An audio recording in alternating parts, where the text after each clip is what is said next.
दोस्तों के लिए, बहन भाइयों के लिए, अपने पेरेंट्स के लिए ख़ास बरकत की, सलामती की दुआ।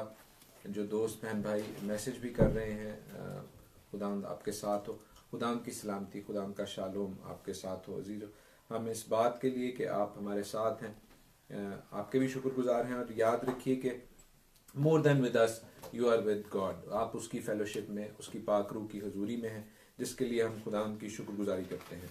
खुदावंद के कलाम का जो हिस्सा आज हम पढ़ने को हैं वो खुरूज की किताब, उसका 20वां बाब। ऑफ कोर्स एक्सोडस चैप्टर 20 जो है वो खुदावंद के इन 10 अहकाम की वजह से फेमस है, लेकिन जो ख़ास तौर पर दूसरा हुक्म है, कई हलकों में इसको पहले हुक्म के तौर पर भी गिना जाता है। मैंने आपको बताया था पिछले प्रोग्राम्स में कि क्यों इसको ऐसा किया जाता है पहले हुक्म के तौर पर, क्योंकि जो पहली स्टेटमेंट है, जो खुदावंद कहते हैं कि मैं वो खुदा हूँ जो तुझे मुल्क मिस्र से और गुलामी के घर से निकाल कर लाया हूँ। अक्सर लोग उसको 10 कमांडमेंट्स का हिस्सा नहीं समझते, लेकिन दर हकीकत यही वो बातें हैं।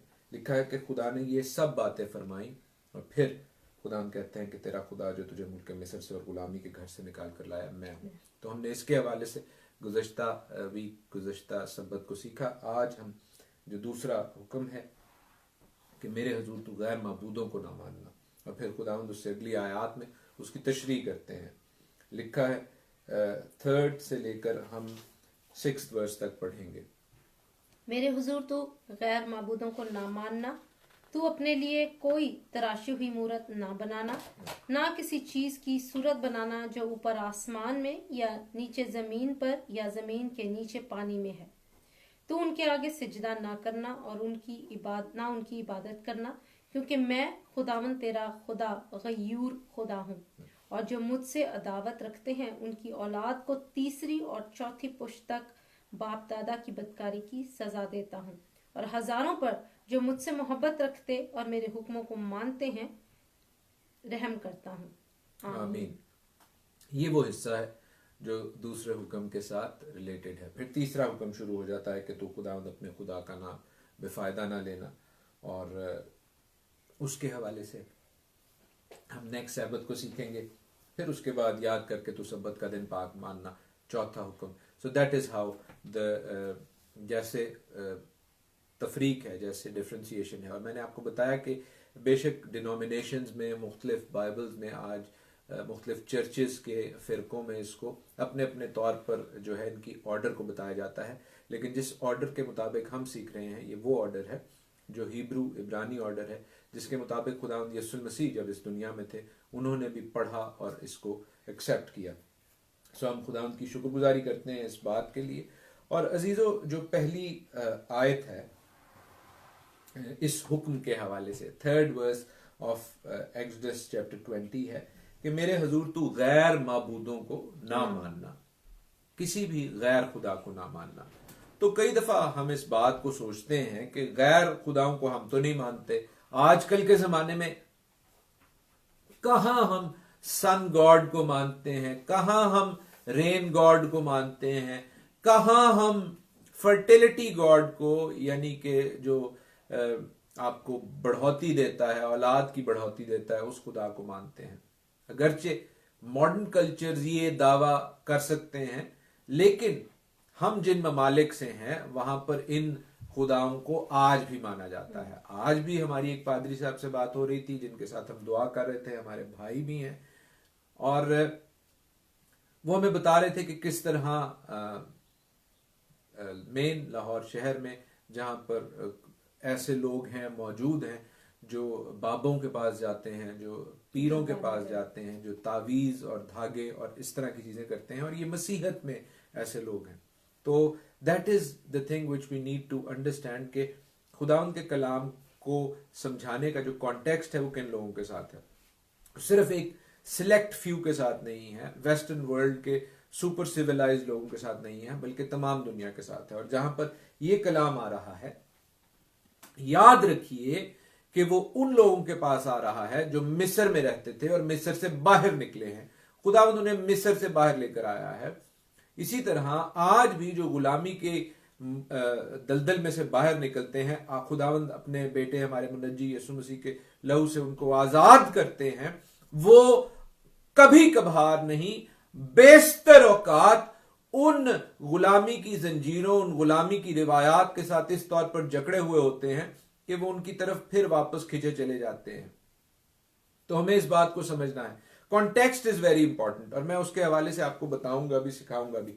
लेकिन ये लोग जो मुल्क मिस्र से निकले हैं, जिनके हवाले से खुदावंद अपने ये कमांड्स दे रहे हैं, और ये सिर्फ 10 अहकाम नहीं है, याद रखिए कि ये पूरी सीरीज है मुख्तलिफ अहकामात की, एक ज़ाब्ता हयात की, एक वे ऑफ लाइफ की, क्योंकि खुदावंद उन्हें उस गुलामी की लाइफ से, मैंने आपको लास्ट टाइम सिखाया कि गुलामी से खुदावंद नफरत करते हैं, आज़ादी में लेकर जाते हैं, लेकिन आज़ादी के कुछ ज़ाब्ता हयात हैं, कुछ ज़ाब्ता अखलाक है, वे ऑफ लाइफ है, एटिकेट्स ऑफ लिविंग है। तो खुदावंद वो दे रहे हैं इन्हें, और खुदावंद चाहते हैं कि आप भी आज़ाद हो, लेकिन आज़ाद मादर पितर आज़ाद नहीं, बल्कि खुदावंद की दी गई डायमेंशंस, दी गई लिमिटेशंस के मुताबिक आज़ाद हो। That is what we need to understand. तो हमें इस बात को अपने जहन में रखना है, मलूज़े खाते रखना है। जो मिस्र में 10 आफतें आई अजीजों, मैंने आपको गुज़श्ता किसी प्रोग्राम में बताया था कि वो उनके 10 खुदाओं के बरखिलाफ थी, जिन गैर खुदाओं, गैर माबूदों को वो मानते थे। कौन से थे? जब पहली आफत आई, पहली आफत क्या थी? हम जानते हैं कि पहली आफत थी कि जब दरियाए नील का पानी खून सा लाल हो गया था। और वो क्यों हुआ था? क्योंकि उनका जो गॉड था, जिसको वो हैप्पी कहते थे, जो नाइल रिवर का गॉड था, जो उनकी जमीनों की काश्तकारी के हवाले से बड़ा अहम था, उसको खुदावंद ने नीचा दिखाया, उसको खुदावंद ने शिकस्त दी कि तुम कहते हो कि नाइल गॉड, हैप्पी गॉड, उसका नाम हैप्पी था, तो खुदावंद ने उसको अनहैप्पी कर दिया। खुदावंद ने उस खुदा को शिकस्त दी। That is the main thing. फिर दूसरी आफत जो थी, आप जानते हैं कि वहां पर फ्रॉग्स, मेंढक आ गए थे, और मेंढकों के हवाले से भी उनका एक खुदा था जिसको हैकत गॉड कहते थे। हैकत गॉड को भी खुदावंद ने शिकस्त दी कि मेरे इख्तियार में है, इस खुदा के इख्तियार में ऐसा हरगिज नहीं है। तीसरी आफत आप जानते हैं कि जुएं आ गई थी।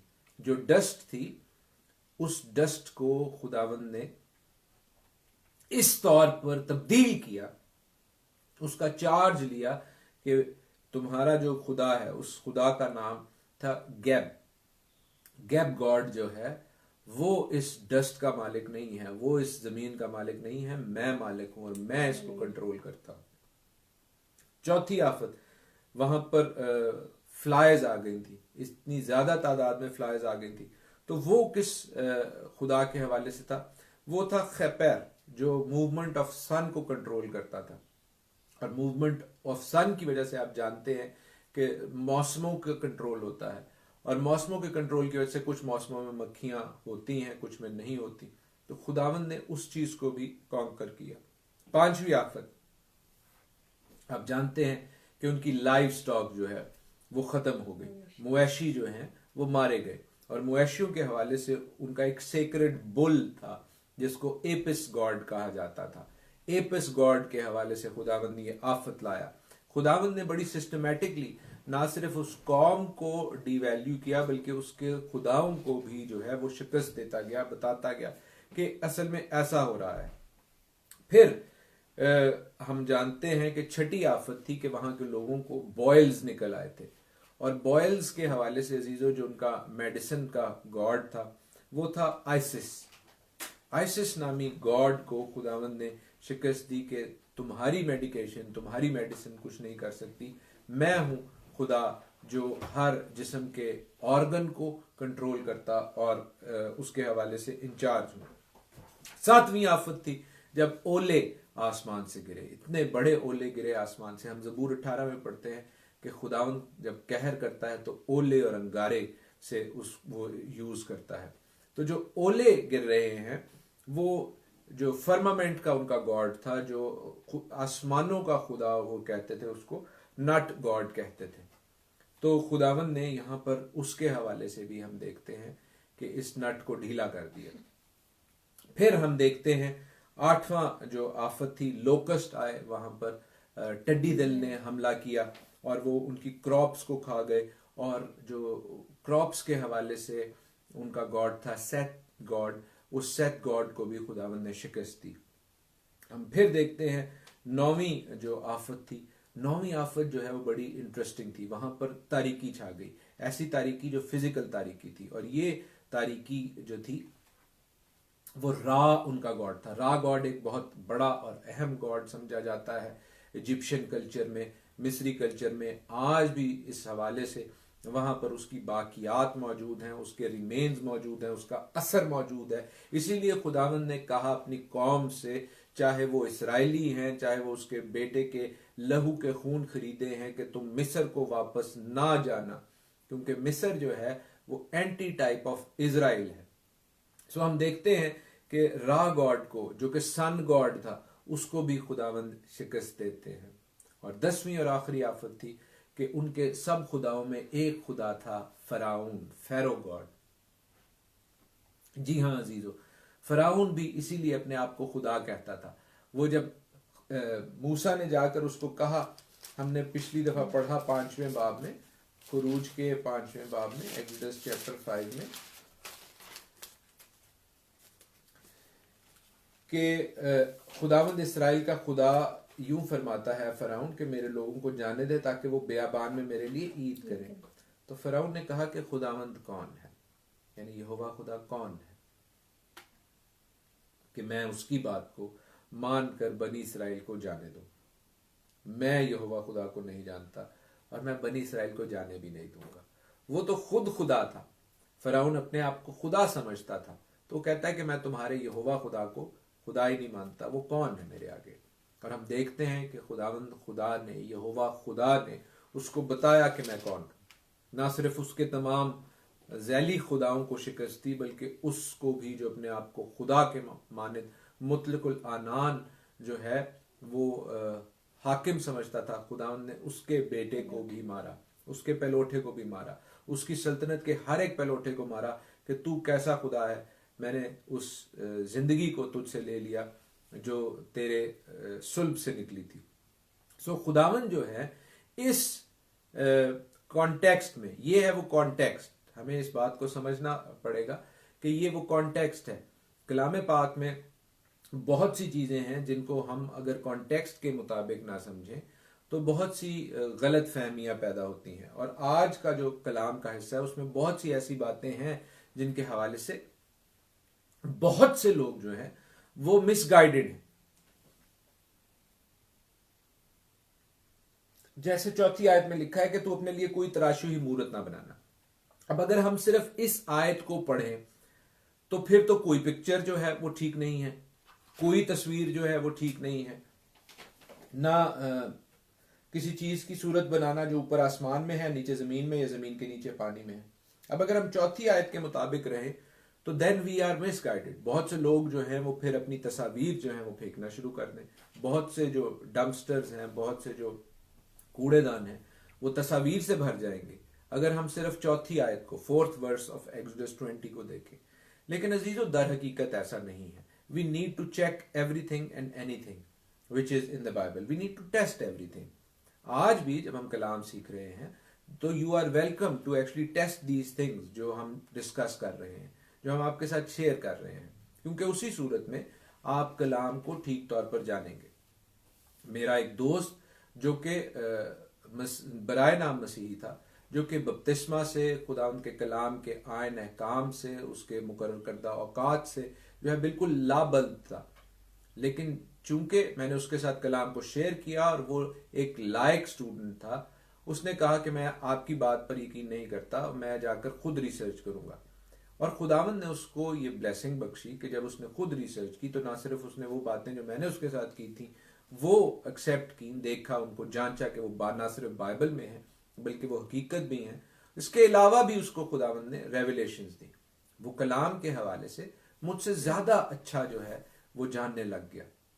और अब वो साउथ अफ्रीका में खुदावंद के कलाम के हवाले से, बाइबल के हवाले से जो है खुदावंद की खिदमत करता है, सिर्फ खुदावंद की खिदमत करता है। सो जब आप खुदावंद के कलाम को अपनी शौक, अपनी जुस्तजू से जो है वो तलाश करते हैं तो बेशक खुदावंद जो है वो आपको ब्लेस करते हैं। सो हम इस आयत के हवाले से, कॉन्टेक्स्ट के हवाले से बात कर रहे हैं। कॉन्टेक्स्ट के हवाले से अगर हम एक आयत देखें, मिसाल के तौर पर ज़बूर 10 हम देखेंगे, साम 10 और उसकी 4थी आयत कर लो, साम 10 वर्स 4। शरीर अपने तकब्बर में कहता है कि वो, अभी हम अगर सिर्फ उसका दूसरा हिस्सा पढ़े, लिखा है कि उसका ख्याल सरासर यही है कि कोई खुदा नहीं है। अगर हम सिर्फ इतनी आयत को पढ़ें कि कोई खुदा नहीं है, तो फिर बहुत से लोग ये कह सकते हैं कि बाइबल मुकद्दस कहती है कि कोई खुदा नहीं है। लेकिन कॉन्टेक्स्ट क्या है? उससे पहले ऊपर पढ़ना, उसके बाद नीचे पढ़ना। तीसरी आयत, चौथी आयत और 5वीं आयत अगर हम पढ़ेंगे तो हमें पता चलेगा कि दर हकीकत जो लिखा जा रहा है या पढ़ा गया है कि कोई खुदा नहीं है, वो बात नहीं ठीक है। बल्कि तीसरी, चौथी और 5वीं आयत ज़बूर 10 में लिखा है, क्योंकि शरीर अपनी नफसानी ख्वाहिश पर फख्र करता है और लालची खुदावन को तर्क करता बल्कि उसकी इहानत करता है। शरीर अपने तकब्बर में कहता है कि वो बाज पुरस नहीं करेगा। उसका ख्याल सरासर यही है कि कोई खुदा नहीं। उसकी राहें हमेशा उस्तवार हैं, तेरे अहकाम उसकी नज़र से बेईदुल बल्द हैं। वो अपने सब मुखालिफों पर फुंकारता है। आमीन आमीन। सो हम देखते हैं कि कॉन्टेक्स्ट मीन्स अ लॉट। जब आप कॉन्टेक्स्ट के हवाले से, सियाको सबाक के हवाले से कलाम मुकद्दस को पढ़ेंगे, देखेंगे, समझेंगे, तो तब आपको पता चलेगा कि असल में दर हकीकत खुदावंद क्या कह रहे हैं। यहां पर खुदावंद कह रहे हैं, पहले उन्होंने मेन जो हुक्म है वो दिया है कि तू मेरे हजूर गैर माबूदों को ना मानना, गैर खुदाओं को ना मानना, अपने लिए कोई तराशी हुई मूर्त ना बनाना, ना किसी चीज की सूरत बनाना जो ऊपर आसमान में या नीचे जमीन पर या जमीन के नीचे पानी में है, तो उनके आगे सिजदा ना करना। सो ये उन तस्वीर की बात हो रही है, ये उन मूर्तों की बात हो रही है जिनके आगे सिजदा किया जाता है। That is the context. ना उनकी इबादत करना, क्योंकि मैं खुदावन तेरा खुदा गयूर खुदा हूं और जो मुझसे दावत रखते हैं उनकी औलाद को तीसरी और चौथी पुश्त तक बाप दादा की बदकारी की सजा देता हूं। वो जो मेरी इबादत की बजाय, मेरे आगे झुकने की बजाय, मेरे आगे सिजदा करने की बजाय ऐसी मूर्तें बना लेते हैं, ऐसी सूरतें घड़ लेते हैं जिनके आगे वो सिजदा करते हैं, मैं उनको सजा दूंगा। That is the context. So ये तस्वीर के हवाले से जो है ये बात नहीं की जा रही। मेरे साथ खुदा के पाक कलाम में से देखें, यसाया नबी का सहीफा, उसका 44वां बाब और 6ठी आयत, आयजाया चैप्टर 44 वर्स 6। इसके अलावा हजारों आयात हैं, हम कलीदुल किताब से उनको जो है वो चेक कर सकते हैं जो रेफरेंस के हवाले से है। खुदावन इसराइल का बादशाह और उसका फिदिया देने वाला रब्बुल अफ़वाज यूं फरमाता है कि मैं ही अव्वल और मैं ही आखिर हूँ और मेरे सिवा कोई खुदा नहीं। मेरे सिवा और कोई खुदा नहीं है। खुदावन बड़े वाज़े तौर पर कह देते हैं कि मेरे सिवा और कोई खुदा नहीं है। He is alone God. That is what he is saying, that is what the word of God is saying as well. और इसीलिए खुदावंद यीशु मसीह इसी ख्याल के मुताबिक आपको कहते हैं कि चूंकि वो वाहिद खुदा है, उसी को अपना खुदा मानो, वही तुम्हारा मास्टर है। He is the only master. मत्ती की अंजील उसका 6ठा बाब और 24वीं आयत, मैथ्यूज गॉस्पेल चैप्टर 6 वर्स 24। कोई आदमी दो मालिकों की खिदमत नहीं कर सकता, क्योंकि या तो एक से अदावत रखेगा और दूसरे से मोहब्बत, या एक से मिला रहेगा और दूसरे को नाचीज जानेगा। तुम खुदा और दौलत दोनों की खिदमत नहीं कर सकते। तुम खुदा और दौलत दोनों की खिदमत नहीं कर सकते। That is what God is saying. You got to choose one. जब कोई भी ऐसी चीज या ऐसा ऑब्जेक्ट आपके लिए खुदावंद से इंपॉर्टेंट हो जाए, जिसके आगे आप झुकना शुरू हो जाएं, जरूरी नहीं है कि फर्टिलिटी गॉड हो, डस्ट गॉड हो, रेन गॉड हो, नाइल गॉड हो, बल्कि आजकल के जमाने में कोई भी फॉल्स गॉड हो सकता है जो ऐसा कर सकता है। That is what we need to understand. इसलिए अजीजों के फॉल्स गॉड्स जो हैं, गैर खुदा, झूठे खुदा, गैर माबूद, वो क्या करते हैं? वो इस खुदा की दुनिया को कवर कर लेते हैं तारीकी से, तारीकी की फौजें, जिनके हवाले से हम सीखते हैं कि तारीकी जो है वो नूर को पसंद नहीं करती। नूर कौन है? खुदावंद यीशु मसीह। वो कहते हैं दुनिया का नूर मैं हूं। और फिर उसके बाद वो ये खूबसूरत टाइटल मुझे और आपको भी देते हैं कि तुम दुनिया के नूर हो। So we need to show his characteristics, जो कि खुदावंद वाहिद खुदा के हवाले से हैं। Why one God? क्यों एक खुदा? क्योंकि then we can actually see there is one human race, एक ही ह्यूमन रेस है। दूसरी क्या अहम बात है? क्योंकि एक खुदा है, एक बाप है, उसके बच्चे भी एक जैसे हो, किसी को दूसरे पर फौकियत ना हो। That is the reason one God. और तीसरी अहम रीजन क्या है वन गॉड होने की? कि there is one standard, one race, one set of parent. तो आपकी औलाद भी एक जैसी, उस किसी के लिए कोई बायस नहीं है। इसीलिए पतरस क्या कहते हैं एमाल की किताब उसके 10वें बाब में कि अब मैं जान गया कि खुदावंद किसी का तरफदार नहीं है। वो जान गया कि वो किसी का तरफदार नहीं है। And third and most important, why one God? That God is going to जज everyone with one standard, and that is his word. Hallelujah. That is his word, not mine and your interpretations or mine and your different books. It is his word which is this Bible. So उसी की Bible के मुताबिक हम देखते हैं कि सारे standards set हैं। जब आप गैर खुदाओं को मानते हैं तब बुरी चीजें होती हैं। हमने देखा मिस्री गैर खुदाओं को मानते थे, उनके साथ फिर बुरी चीजें हुई। लेकिन ये बात जहन में रखें कि बहुत से लोग जो हैं वो अच्छी चीजों के हवाले से भी मिसगाइडेड हो सकते हैं। जरूरी नहीं है कि आप जो है वो कहें कि हम जी सेटन को मानते हैं तो जो सेटनिस्ट हैं वो ही बुरे हैं। कई लोग अच्छी चीजों के हवाले से भी मिसगाइडेड हैं, उनका इस्तेमाल उसको जो है वो गलत बना देता है। मिसाल के तौर पर खुदा यीशु मसीह ने जो आयत 32 के 6 बाब की 24वीं आयत में कही कि तुम यहोवा खुदा की और मैमोन की, जो कि दौलत का खुदा है, उसकी परस्तिश या उसकी इबादत एक टाइम में नहीं कर सकते। आप अपनी रोजी रोटी कमाते हैं, अच्छी बात है, लेकिन अगर वो रोजी रोटी आपके लिए खुदा बन गई है तो तब वो चीज भी गलत है। बहुत से लोग, बहुत से म्यूजिक, बहुत से आर्ट, जो अच्छा आर्ट है उसके हवाले से भी खुदा की शुक्रगुजारी कर सकते हैं, लेकिन अगर वही आर्ट, वही म्यूजिक जो है उसका इस्तेमाल गलत हो तो वो भी खुदावंद के सामने गैर माबूद की मानत है। हमें इस चीज को भी एक्सेप्ट करने की, कबूल करने की जरूरत है कि म्यूजिक, आर्ट और इस तरह की बहुत सी चीजें जो है वो खुदावंद के हवाले से जो है आपको मिसगाइड कर सकती हैं। एजुकेशन, अजीजो, एजुकेशन जो है, तालीम जो है, जरूरी नहीं है कि कोई जो पीएचडी हो वो खुदावंद के कलाम के हवाले से, खुदावंद की मर्जी के हवाले से ठीक बात करता हो। जो हिटलर था, जो एक बहुत ही एंटी क्राइस्ट किस्म का शख्स है, उसके साथ जितने जर्मन के और यूरोप के जो पीएचडी लोग थे, उतने तमाम एलाइड फोर्स के साथ जो है वो पढ़े लिखे लोग नहीं थे। He had lots of PhDs with him. तो क्या ये बात उनको ठीक बना देती है? हरगिज नहीं, हरगिज हरगिज नहीं। इसी तरह प्यार भी, याद रखिए कि प्यार भी, लव भी, अगर आपको खुदावंद से जो है, खुदावंद के स्टैंडर्ड से, खुदावंद के कलाम से जो है वो भटकाता है, दैट इज रॉन्ग। ये चीज हमें समझने की जरूरत है। उसके लिए मैं आपको एक छोटी सी एग्जांपल देता हूं, मिसाल देता हूं कि अगर आपका कोई पेट है, आपका कोई पालतू जानवर है, बिल्ली या कुत्ता या कुछ भी ऐसी चीज जो है, और वो किसी जगह पर डूब रही है और एक स्ट्रेंजर है, एक बिल्कुल अजनबी शख्स है जो वहां पर डूब रहा है, तो आप किसको बचाएंगे?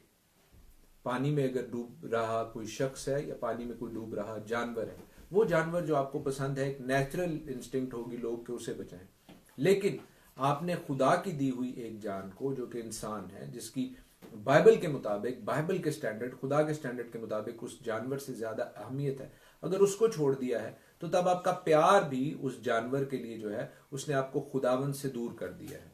That is the deep thought about it. That is what we need to understand कि how things can actually take a wrong turn. So हम खुदावंद की शुक्रगुजारी करते हैं कि खुदावंद हमें अपने पाक कलाम में बड़े वाज़ेह तौर पर बताते हैं कि नो कॉम्प्रोमाइज ऑन मी, मैं गयूर खुदा हूँ, मैं ही ऐसा खुदा हूँ जो खुदावंद जो तुम्हें उस गुलामी में से निकाल कर लाया है। और अगर तुम उस गुलामी के मुल्क से निकलने के हवाले से जो है वो सिंसियर हो, ठीक तौर पर, पूरे तौर पर, देन यू मस्ट अंडरस्टैंड कि तुम्हें मुझे हर उस चीज पर फौकियत देनी है जो तुम्हारे लिए इंपॉर्टेंट है। इसका ये मतलब नहीं है कि खुदावंद आपको कहते हैं कि आप काम करना छोड़ दें, आप काम जो है बस सिर्फ मेरा नाम जपते रहें, नहीं, आप काम करें, लेकिन आपका काम, आपकी खेल, आपकी स्पोर्ट, आपका घर वालों के साथ जो रिलेशनशिप है वो खुदावंद से बढ़कर नहीं होना चाहिए। वी मस्ट अंडरस्टैंड दिस कि खुदावंद ने जैसे कहा कि आप अगर बर्ड्स की या बुल्स की तस्वीर जो है वो भी हम क्या फेंक दें, नहीं, उस वक्त वो फेंकने वाली हैं जब आप उनके आगे झुकना शुरू कर देंगे। मेरे साथ देखिए ड्यूट्रॉनमी 4, इस्तस्ना की किताब, उसका 4 बाब और उसकी हम 15 से 18 आयत पढ़ेंगे। सो तुम अपनी खूब ही एहतियात रखना, क्योंकि तुमने उस दिन जब खुदावंद ने आग में से होकर हुरेब में तुमसे कलाम किया किसी तरह की कोई सूरत नहीं देखी, ताना हो कि तुम बिगड़ कर किसी शक्ल या सूरत की खोदी हुई मूरत अपने लिए बना लो, जिसकी शबी किसी मर्द या औरत या जमीन के किसी हैवान या हवा के उड़ने वाले परिंदे या जमीन के रेंगने वाले जानदार या मछली से जो जमीन के नीचे पानी में रहती है मिलती हो। अब अगर हम यहां तक पढ़ें तो सारी तस्वीर गलत है, लेकिन उसके बाद क्या लिखा है, कॉन्टेक्स्ट की मैं आपको बात बता रहा हूं, सियाको सबाक की बात बता रहा हूं। 18वीं आयत के बाद 19वीं आयत में क्या लिखा है, या जब तू आसमान की तरफ नजर करे और तमाम इजराम फलक यानी सूरज और चांद और सितारों को देखे तो गुमराह होकर उन्हीं को सिजदा और उन्हीं की इबादत करने लगे जिनको खुदावंद तेरा खुदा ने रोई जमीन की सब कौम में रखा है। सो हम इन तमाम चीजों के हवाले से, सूरज, चांद, आसमान की चीजें हों, जमीन की चीजें हों, समंदर की चीजें हों, we need to get educated. हम उनकी तस्वीर देखें, उनके डायग्राम्स बनाएं, बिल्कुल ये सही बात है, मैं आपको हरगिज एजुकेशन से दूर नहीं कर रहा, लेकिन अगर आप उसके आगे सिजदा कर रहे हैं, that is the context of the Bible. हमें इस चीज को समझना है। बहुत से लोग जो है मिसगाइडेड हैं इस हवाले से, आज भी आपको तस्वीर खींचने से, देखने से मना करते हैं। मुख्तलिफ कल्चर्स में, मसीहत में भी है, we need to accept it as well. लेकिन कलाम की, बाइबल की इंटरप्रिटेशन और कॉन्टेक्स्ट क्या है, that is what we need to understand. तो हम अगर खुदावंद के पाक कलाम में, खुरूज ही की किताब में जो आर्क ऑफ कवरेंट है, जो अहद का संदूक है, उसके हवाले से देखें, क्योंकि अक्सर जो एतराज जो है वो उसके हवाले से किया जाता है कि भाईजान वहां पर भी तो खुदावंद ने ये तस्वीर, ये मूर्तियां बनवाई थी, लेकिन क्या खुदावंद ने कहा था कि उनके आगे झुककर सिजदा करना? नहीं, बिल्कुल नहीं कहा था। And that is what God is saying in Exodus chapter 20 as well. So वहां पर क्या लिखा है, खुरूज 25 बाब और 10वीं आयत, और वो कीकर की लकड़ी का एक संदूक बनाए जिसकी लंबाई 2.5 हाथ और चौड़ाई 1.5 हाथ और ऊंचाई 1.5 हाथ हो, और तो उसके अंदर और बाहर खालिस सोना मंडना और उसके ऊपर इर्द गिर्द एक जरीन ताज बनाना और उसके लिए सोने के 4 कड़े ढालकर उसके चारों पायों में लगाना, 2 कड़े एक तरफ हों और 2 ही दूसरी तरफ, और कीकर की लकड़ी की चौबे बनाकर उन पर सोना मंडना और उन चौबों को संदूक के अतराफ के कड़ों में डालना कि उनके सहारे संदूक उठ जाए। चौबे संदूक के कड़ों के अंदर लगी रहें और उसमें अलग की ना जाए। और तू उस शहादत नामा को जो मैं तुझे दूंगा संदूक में रखना, और तू कफारा का सरपोश खालिस सोने का बना हुआ तूल 2.5 हाथ और अर्ज 1.5 हाथ हो, और सोने के 2 करूबी सरपोश के दोनों सिरों पर घड़ कर बनाना। आमीन। दोनों करूबी बनाना। अब बहुत से लोग ये आर्ग्यूमेंट करते हैं कि ये करूबी बनाए गए थे, ये तो आसमान की चीजें हैं, ये तो बड़ी गलत बात है। लेकिन कहां पर लिखा है बाइबल मुकद्दस में कि तू इन करूबियों को सिजदा करना? एक दफा भी नहीं लिखा होगा अजीजों। And that is the context. अक्सर लोग जो एतराज करने वाले हैं, नाकदीन हैं, क्रिटिक्स हैं, वो ये जो है भोंडा एतराज करते हैं। तो हमें इस चीज को बतौर मसीही समझना चाहिए, बजाय ये कि we go back in our shells, कि खुदावंद के कलाम के हवाले से जो कॉन्टेक्स्ट है उसको समझे। आसमान की, जमीन की, किसी और चीज की, समंदर की तस्वीर नहीं बनानी। जिसके आगे आप सिजदा करें। यहां पर करूबी बनाए जा रहे हैं जो कि खुदावंद खुद कह रहे हैं, लेकिन हरगिज ये नहीं कह रहे कि उनके आगे सिजदा करना। सिजदा उसी खुदा को करना है जिसके हवाले से हमने ईसाया के 44वें बाब में पढ़ा है। और इसी तरह बेतहाशा आयात मैंने कहा मैं आपको आपके साथ शेयर कर सकता हूं। So we need to understand this difference. और इस हवाले से एक खास कंफ्यूजन जो है वो मैं दूर करता जाऊं। नंबर्स 21 में चले, वहां पर हमें एक पीतल के सांप का भी जिक्र मिलता है, ब्रॉन्ज सरपेंट, जिसके हवाले से बेतहाशा जो है वो मिली जुली तालीम, मिलावट वाली तालीम, इनकरेक्ट डॉक्ट्रिन जो है वो पेश की जाती हैं। लेकिन अगर हम नंबर्स 21 में जाएं, गिनती उसका 21वां बाब, जहां पर ये ब्रॉन्ज सरपेंट जो है वो आता है, तो हम उसके हवाले से पढ़ते हैं कि वो क्यों आया वहां पर और उसकी क्या वजह थी। जी, छठी आयत से पढ़े। हाँ, बेशक, ठीक है। तब खुदावन ने उन लोगों में जलाने वाले सांप भेजे, उन्होंने लोगों को काटा और बहुत से इसराइली मर गए। तब वो लोग मूसा के पास आकर कहने लगे कि हमने गुनाह किया क्योंकि हमने खुदावन की और तेरी शिकायत की। सो तू खुदावन से दुआ कर कि वो इन सांपों को हमसे दूर करे। चुनाचे मूसा ने लोगों के लिए दुआ की। तब खुदावन ने मूसा से कहा कि एक जलाने वाला सांप बना ले और उसे एक बल्ली पर लटका दे, और जो सांप का डसा हुआ उस पर नजर करेगा वो जीता बचेगा। आमीन। चुनाचे मूसा ने पीतल का एक बड़ा सांप बनवाकर उसे बल्ली पर लटका दिया। ऐसा हुआ कि जिस सांप के डसे हुए आदमी ने उस पीतल के सांप पर निगाह की वो जीता बच गया। और ये पीतल का सांप जो है हम बाद में भी बाइबल मुकद्दस में देखते हैं, लेकिन वहां पर हम देखते हैं कि हिजकिया बादशाह इसको तोड़वा रहा है। क्यों तोड़वा रहा है? ये क्या हिकमत है? ये वही हिकमत है जिसके हवाले से आज हम कलाम मुकद्दस में से सीख रहे हैं कि खुदावंद ने ये पीतल का सांप बनवाया तो सही, लेकिन उसे देखने के हवाले से कहा, उसे सिजदा करने के लिए नहीं कहा। एक चीज। दूसरी बात, खुदावंद ने क्यों कहा कि पीतल का सांप बनाया जाए? क्योंकि वो सांप के कांटे से मारे जा रहे थे, और सांप के कांटे का इलाज सांप से ही होता है। आप जानते हैं कि सांप के जहर से ही एंटीडोट, तरियाक, मेडिसिन बनती है, वेनम की, जो सांप के जहर की मेडिसिन होती है। तो वहां पर ये सारी वैक्सीनेशन, ये सारी चीजें तो नहीं होनी थी। तो खुदावंद ने वहां पर एक सिंबल दिया। एक चीज उसमें थी कि मेरी फर्माबरदारी हो करो, कि मेरी बात मानो, देखोगे तो बचोगे, ईमान लाओगे तो बचोगे। कि ये सांप को देखने से हम बच रहे हैं, सिजदा नहीं कर रहा है, देखेंगे तो बचेंगे। लेकिन देखने का हुक्म किसका है? खुदा का। तो क्या सांप में शिफा है? नहीं, हुक्म मानने में उनकी शिफा थी, फर्माबरदारी में उनकी शिफा थी, खुदावंद पर ईमान रखने में उनकी शिफा थी। और हम देखते हैं कि यही पीतल का सांप हमें बाद में नजर आता है इन सेकंड किंग्स चैप्टर 18 में। अभी मैं यिर्मयाह की जो सीरीज है वो कलाम पाक में से सिखा रहा हूं, और उसको सीखने समझने के लिए हम जो वहां पर जो बादशाह थे उससे पहले उनके हवाले से सीख रहे थे। तो हिजकिया बादशाह के हवाले से भी हमने सीखा। अगरचे मैं सलातीन की किताब को पहले कवर कर चुका हूं, लेकिन यिर्मयाह की सीरीज में भी हमने इस चीज को कवर किया। और सेकंड किंग्स चैप्टर 18 में हिजकिया बादशाह के हवाले से लिखा है, उसने ऊंचे मकामों को दूर कर दिया और सतूनों को तोड़ा और यसीरत को काट डाला, और उसने पीतल के सांप को जो मूसा ने बनाया था चकनाचूर कर दिया, क्योंकि बनी इसराइल उन दिनों तक उसके आगे बखूर जलाते थे, और उसने उसका नाम नखुस्तान रखा। नखुस्तान पीतल का ऑल्टर, पीतल का उसको ऑल्टर मजबा बना दिया गया था। लोग उसके आगे सिजदे करते, लोग उसके आगे जनाब मोमबत्तियां जलाते, लोग उसके आगे अगरबत्तियां जलाते, और जो सजदा करने वाली बात होती है। वी मस्ट अंडरस्टैंड कि जो डिफरेंट डिनोमिनेशंस मसीहत में भी हैं, अगर वो उन मूर्तों के आगे सिजदा ना करें तो उस मूर्त की तस्वीर की कोई ऐसी बुराई नहीं है। लेकिन जहां पर आप किसी मूर्त के आगे, तस्वीर के आगे, मैंने पिछले दिनों सुना किसी पास्टर साहब की तस्वीर के आगे भी लोग जो है वो सिजदा करते हैं और दुआएं करते हैं। How ridiculous, how anti Bible. Bible का खुदा ये तालीम नहीं दे रहा, बाइबल का खुदा ये हुक्म नहीं दे रहा।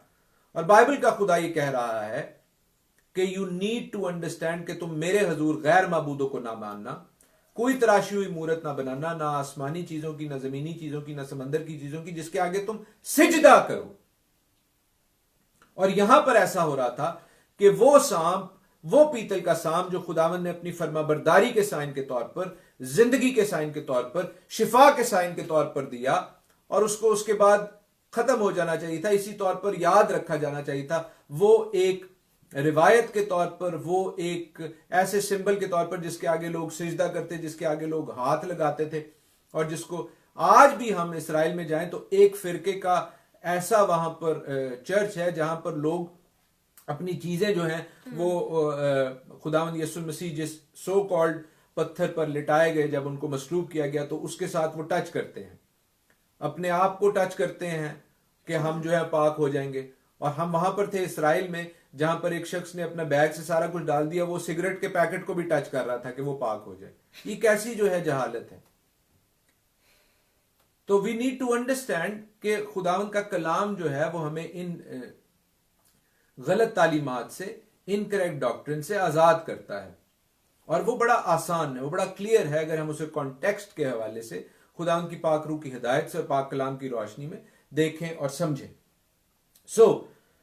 हिजकिया बादशाह ने उस नखुस्तान को, उस पीतल के सांप को चिकनाचूर किया, क्योंकि वो फर्माबरदारी और खुदावंद की रहमत के साइन के अलावा वो एक ऐसी मूरत बन गया जो गैर माबूद के हवाले से खुदावंद के आगे आई। और हिजकिया बादशाह ने उसको जब चिकनाचूर किया तो ये उसके हक में अच्छाई गिना गया, ये कोई बुराई नहीं गिना गया, ये अच्छाई गिना गया। हम खुदावंद की शुक्रगुजारी करते हैं खुदावंद के पाक कलाम के लिए, आज के इस टॉपिक के लिए, इस फेलोशिप के लिए। टाइम थोड़ा सा ज्यादा हो गया, लेकिन मैं उसके लिए माजरत चाहता हूं। खुदावंद आपको आज के पाक कलाम से अपनी पाक मर्जी से, अपनी पाक रूह से बरकत बख्शे। May God bless you all. इबादत के आखिर में हम खुदावंद की तारीफ गाएंगे, वो जो वाहिद खुदा है और जलाल का बादशाह है। जलाल उसी के लिए हो क्योंकि वो जलाल का बादशाह है। हालेलुया।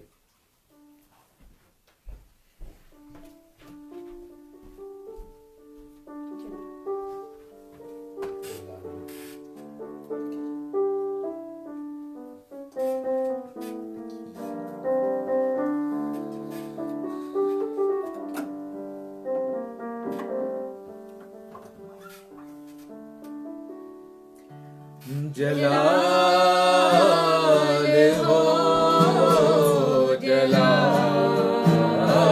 हो, जलाल हो, जलाल हो। मेरी जिंदगी में तेरा जलाल हो, मेरी जिंदगी में तेरा जलाल हो। कोई दुख ना, कोई दुख ना, कोई भी मलाल हो।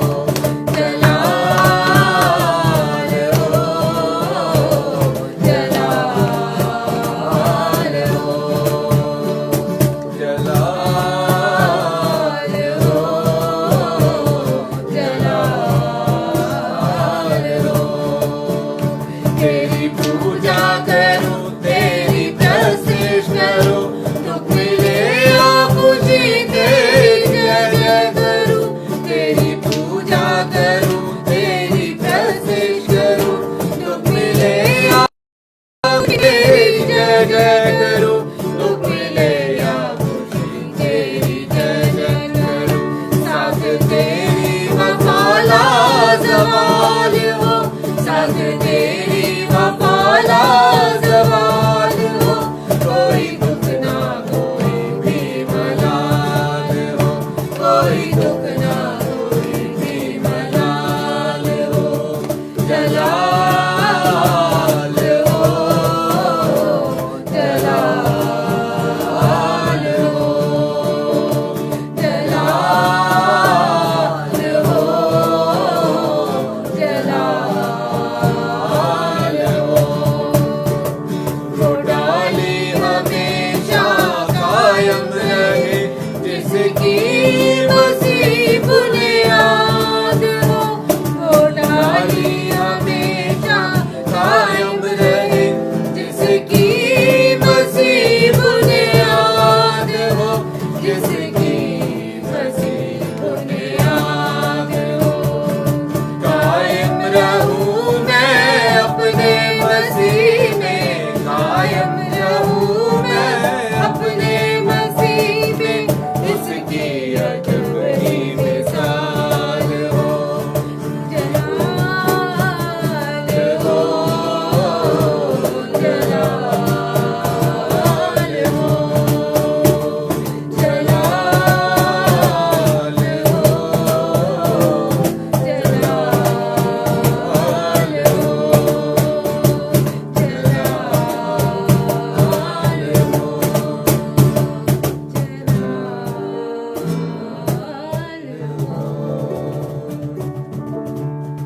बैरबर के खालिक और मालिक, आसमान और ज़मीन को पैदा करने वाले मसीह यस्सु में हमारे जिंदा आसमानी बाप, हम दिल की गहराइयों से आपकी शुक्रगुजारी करते हैं आपके पाक कलाम के लिए, आपकी इन बातों के लिए, इन दवारीन के लिए, इन अहकाम के लिए जो आपने अपनी कौम को दिए, जो आपके बेटे और बेटियां हैं जिनको आपने गुलामी से आज़ादी बख्शी।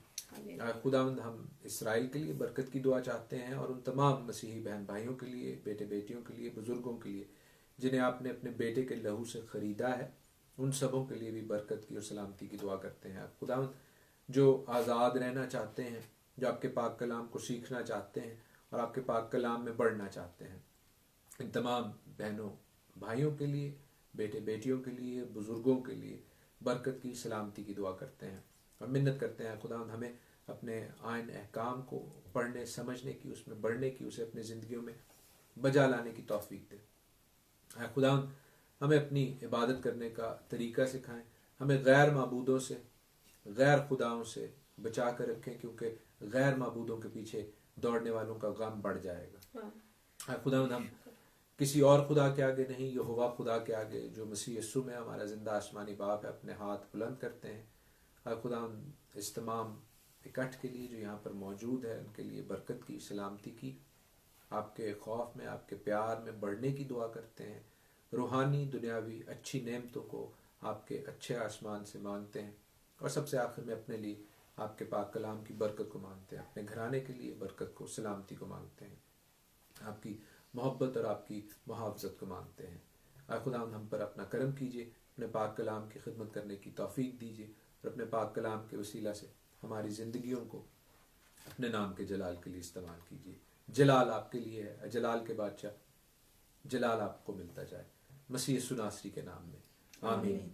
आए हमारे बाप तू जो आसमान पर है, तेरा नाम पाक माना जाए, तेरी बादशाही आए, तेरी मर्जी जैसे आसमान पर पूरी होती है ज़मीन पर भी हो। हमारे रोज की रोटी आज हमें बख्श दे और जिस तरह हम अपने कर्जदारों को मुआफ करते हैं, तू भी हमारे कर्ज हमें मुआफ कर, हमें आजमाइश में ना पड़ने दे, बल्कि बुराई से बचा, क्योंकि बादशाही और कुदरत और जलाल हमेशा तेरे, आमीन।